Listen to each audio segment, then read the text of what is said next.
Κυρίες και κύριοι, καλησπέρα σας. Λίγο πριν από τα Χριστούγεννα και βρισκόμαστε εδώ στην Αρκαδική Πρωτεύουσα.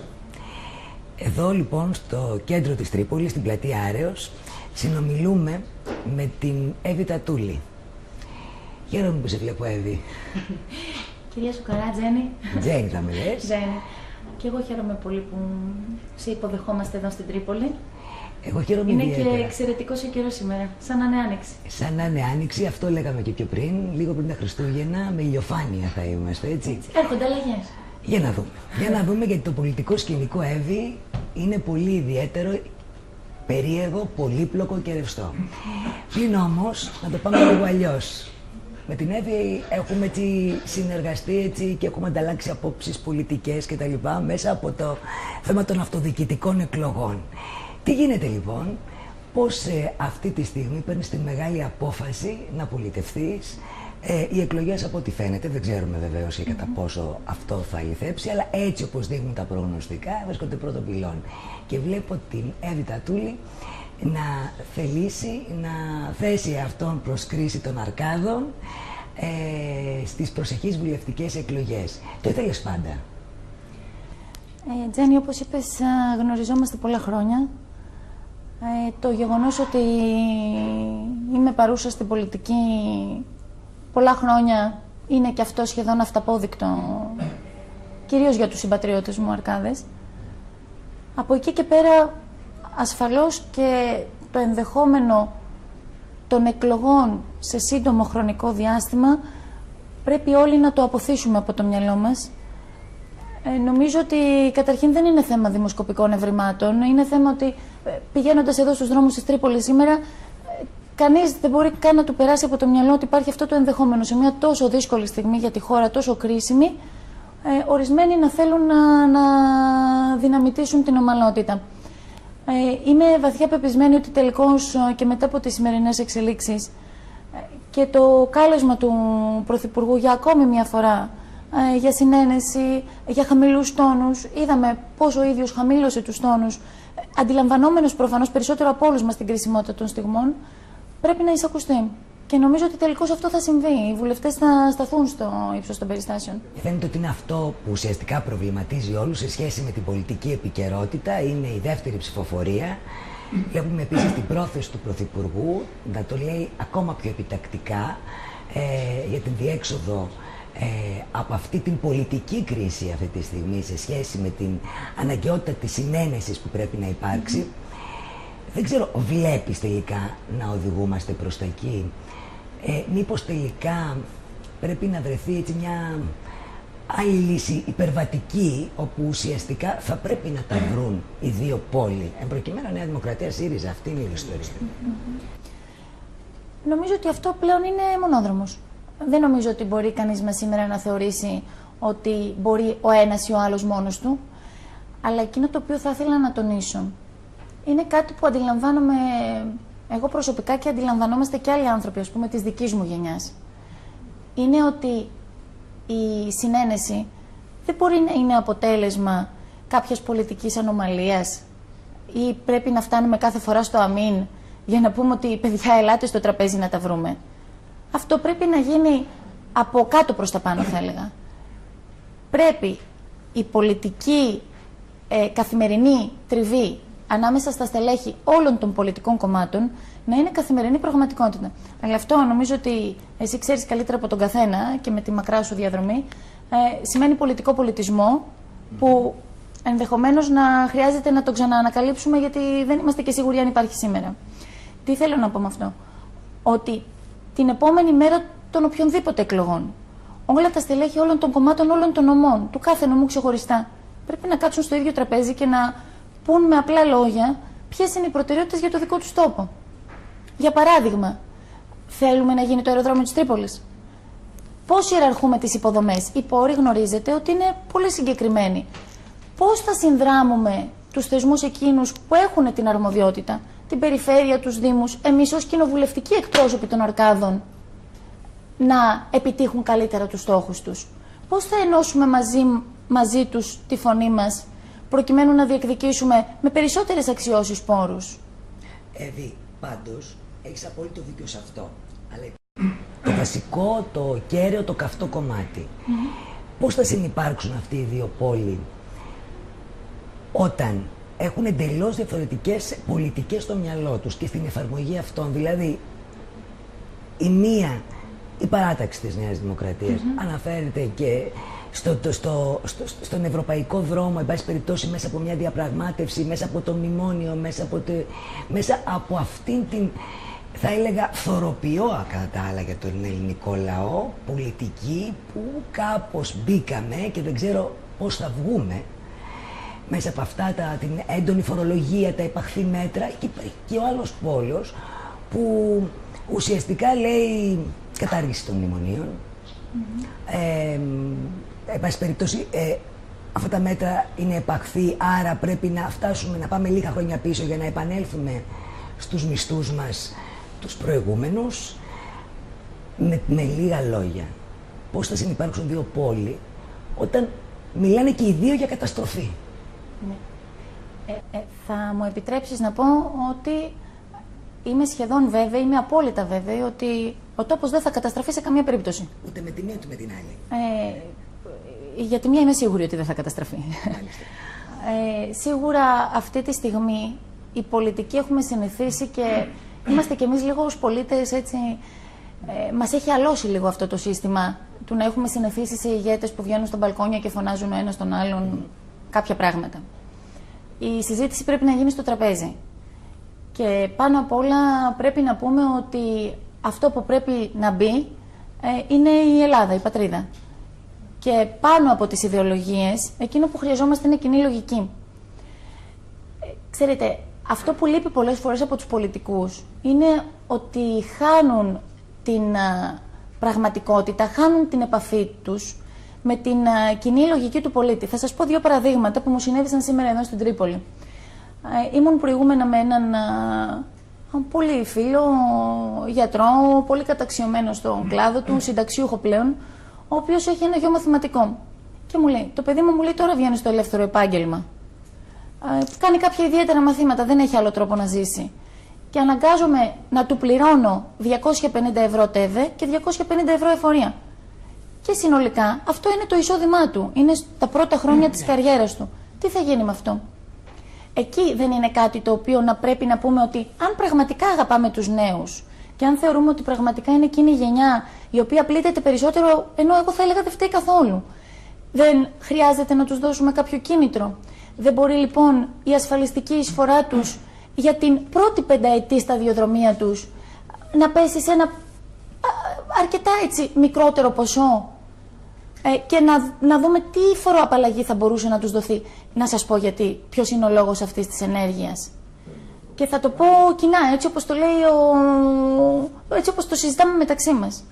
Ότι ένας άνθρωπος ο οποίος θα τον μάθει στην παραοικονομία, θα τον μάθεις έτσι και θα μεγαλώσει έτσι. Και θα τον μάθεις έτσι γιατί δεν έχει κανέναν άλλο τρόπο να τα βγάλει πέρα. Οπότε, καλύτερο είναι να του δώσεις τον ορθό τρόπο να κινηθεί μέσα στα πλαίσια των δυνατοτήτων του και μετά σιγά σιγά στην πορεία της ζωής του προφανώς και θα ενταχθεί και εκείνος στο υπόλοιπο σύστημα. Καλά, σε αυτό έχεις δίκιο και εντάξει, έχει γαλουχηθεί μια ολόκληρη γενιά με αυτήν την κουλτούρα των προηγούμενων χρόνων. Και ίσως αυτή την αλλαγή που θα πρέπει ούτως ή άλλως να υπάρξει, να πονέσουμε. Ναι. Το ζητούμενο είναι πάντως, σε ρώτησα στην αρχή της εκπομπής, αν το ήθελες πάντα αυτό με την πολιτική. Είσαι ένας νέος άνθρωπος, γνωρίζεις καλά από την πολιτική, δεν ξέρω αν το timing είναι καλό. Και θα σου πω ακριβώς γιατί. Και φαντάζομαι το συζητάς και με τους ανθρώπους, τους δικούς σου, γύρω σου. Υπάρχουν άνθρωποι που έχουν την εμπειρία για να σε συμβουλέψουν, να ανταλλάξουν απόψεις. Δεν σε πληγώνει αν μη τι άλλο το ότι ο θεσμός, ας πούμε, του βουλευτή τον τελευταίο καιρό είναι εξαιρετικά απαξιωμένος. Εδώ έχουμε βιώσει όλο τον βόρβορο, δικαίως ή αδίκως. Πλέον όταν μιλάς για βουλευτή, λίγο σκέφτεσαι αν έχει δωροδοκηθεί. Αν θα κάνει μια κολοτούμπα η οποία είναι πάρα πολύ εύκολη στην ψηφοφορία. Δηλαδή πλέον δεν υπάρχει αυτός ο σεβασμός που υπήρχε στα προηγούμενα χρόνια. Τώρα, πολλοί λένε ότι μπορεί να φταίει και η επιλογή του κόσμου. Και κυρίως πολλά έχουν ελεχθεί για την σημερινή Βουλή. Δηλαδή ο οργισμένος λαός κάνει και λάθος τις επιλογές του. Έχω μια άλλη θέση. Θεωρώ ότι ο πολίτης επιλέγει σωστά ανάλογα με τις συνθήκες που του προσφέρεις και ανάλογα με τις επιλογές που του δίνεις.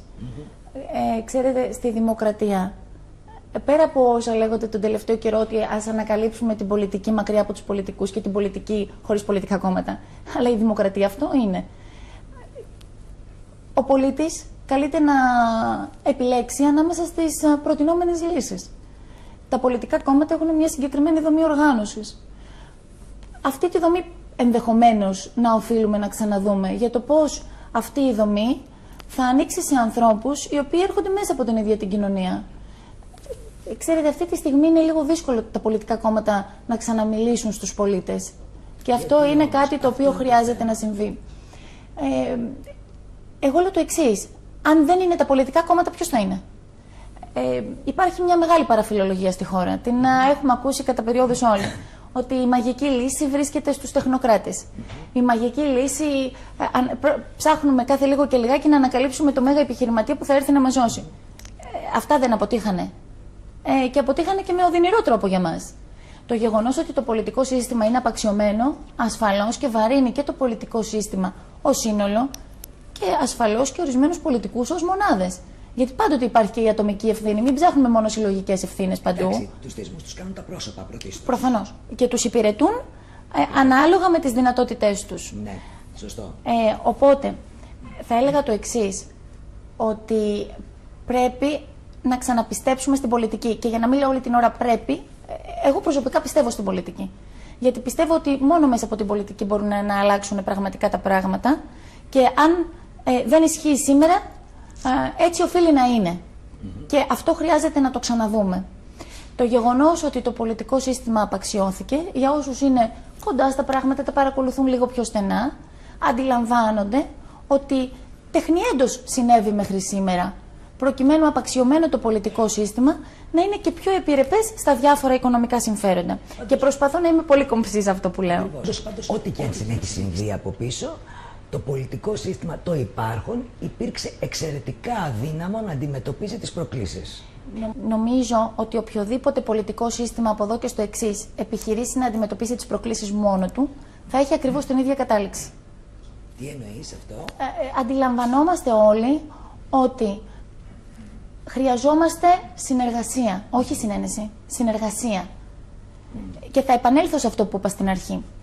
Το ότι εγώ, για παράδειγμα, σε σχέση με έναν άνθρωπο, ο οποίος, έναν πολιτικό, ο οποίος πιστεύει στην ιδεολογία του ΣΥΡΙΖΑ, μπορεί να έχουμε μια διαφορετική αντιμετώπιση ως προς το χρηματοδοτικό εργαλείο του πώς θα μπορούμε να φέρουμε σε πέρα σε ένα έργο.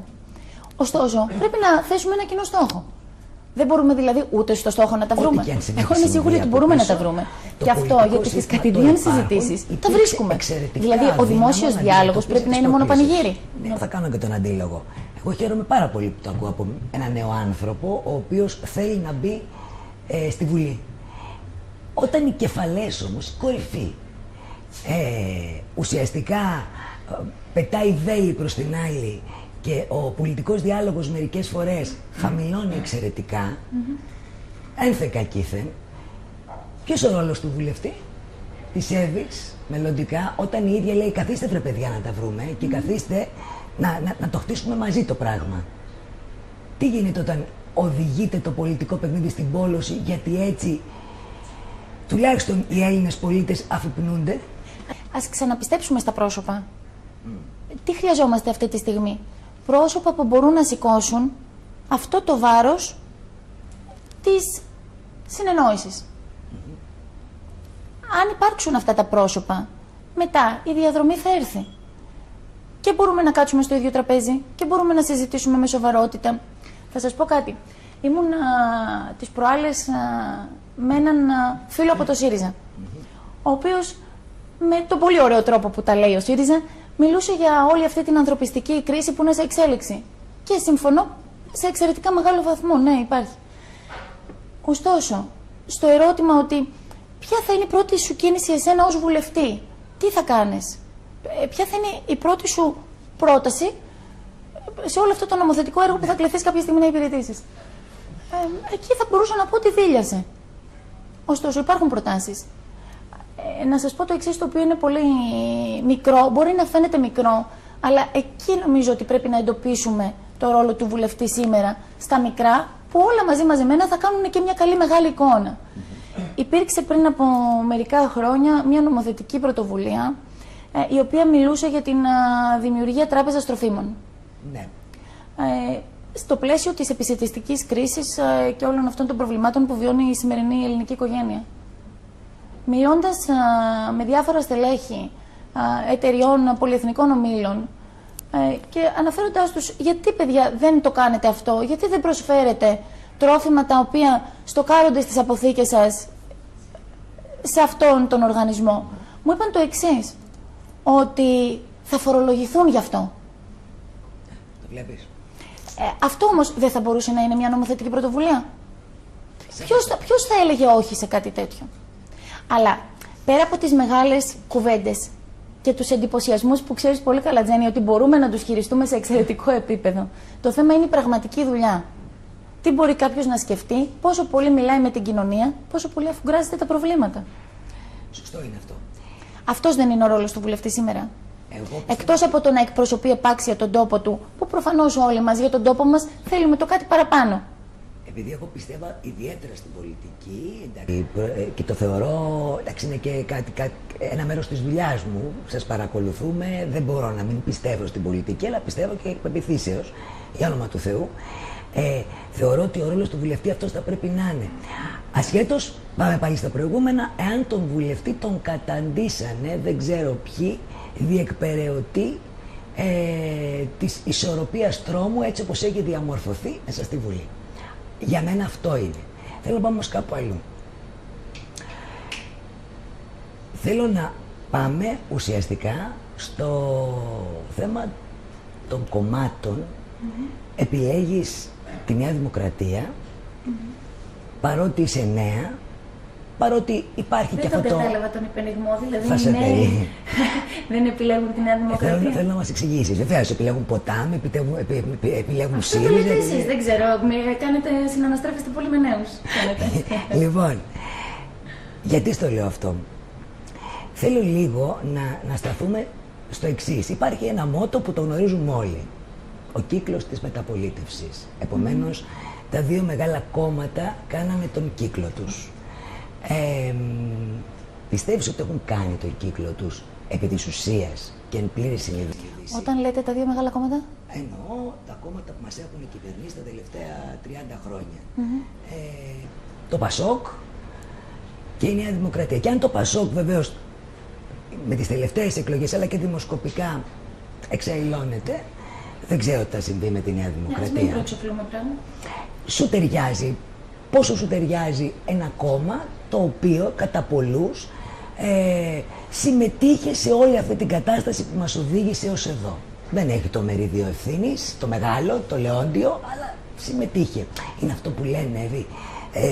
Πώς εκείνοι που ευθύνονται μας δίνουν τη λύση τώρα. Ναι, είναι πολύ ωραία η ερώτηση και έχει διάφορα σκέλη. Καταρχήν, να μιλήσουμε για τα πολιτικά κόμματα. Πραγματικά η μεταπολίτευση και δυνάμωσε το πολίτευμα. Κανείς δεν μπορεί να πει ότι τη δημοκρατία, τους θεσμούς δεν τους άνδρωσε μέσα σε όλα αυτά τα χρόνια που πέρασαν. Ωστόσο, είναι μια μεταπολίτευση ακόμη μικρή. Τι θέλω να πω με αυτό? Το γεγονός ότι κάθε φορά που ένα πολιτικό κόμμα δεν μπορεί ο εκάστοτε ηγέτης του να το χρησιμοποιήσει ως όχημα των δικών του προσωπικών φιλοδοξιών, διαλύεται. Αυτό για μένα δεν είναι υγιές. Τα κόμματα οφείλουν να συνεχίσουν να υπάρχουν, να μετεξελίσσονται τα ίδια, ανεξάρτητα από τις εκάστοτε ηγεσίες τους. Γιατί ας μην ξεχνούμε ότι τα πολιτικά κόμματα είναι φορείς πολιτικής ιδεολογίας, φορείς πολιτικής πρακτικής. Αν με ρωτάτε ότι αν οι ιδεολογίες μένουν σταθερές, όχι βέβαια. Ασφαλώς. Μένει ο βασικός τους κορμός. Από τη στιγμή που οι οικονομικές θεωρίες μεταλλάσσονται ανάλογα με τις οικονομικές πραγματικότητες, Μπορείς να πεις ότι κάτι θα παραμείνει στατικό και εμείς θα μιλάμε με τη γλώσσα που μιλούσαμε το 80. Δεν νομίζω ότι γίνεται κάτι τέτοιο. Και από την άλλη πλευρά, ασφαλώς και είμαι με τη Νέα Δημοκρατία, γιατί το κάνω από την πεποίθησή μου. Δεν είμαι απολυτική. Έτσι. Θεωρώ ότι τα πολιτικά κόμματα οφείλουν να αναδιαμορφωθούν στο εσωτερικό τους και αυτό θα το αντιληφθεί και ο πολίτης πλέον και θα ξαναρχίσει να χτίζεται αυτή η σχέση εμπιστοσύνης. Τώρα από εκεί και πέρα, οι πολίτες νομίζω κάθε φορά ότι εμπιστεύονται τις κατάλληλες λύσεις, όταν αυτές τους προσφέρονται. Πάμε σε ένα μικρό διαφημιστικό διάλειμμα και αμέσως μετά συνεχίζουμε. Συνεχίζουμε και επί προσωπικού και επί πολιτικού. Ευχαριστώ που μου δίνετε το χρόνο να σκεφτώ τα επί προσωπικού. Χρειάζονται απαντήσεις. Χρειάζονται απαντήσεις πολλούς και κυρίως στους αρκάδες, οι οποίοι την γνωρίζουν την Εύη Τατούλη, αλλά θέλουν να ξεδιπλώσουν τον χαρακτήρα της, γιατί πάντα ήταν πίσω από τα φώτα. Λοιπόν, κυρίες και κύριοι, διαφημίσεις.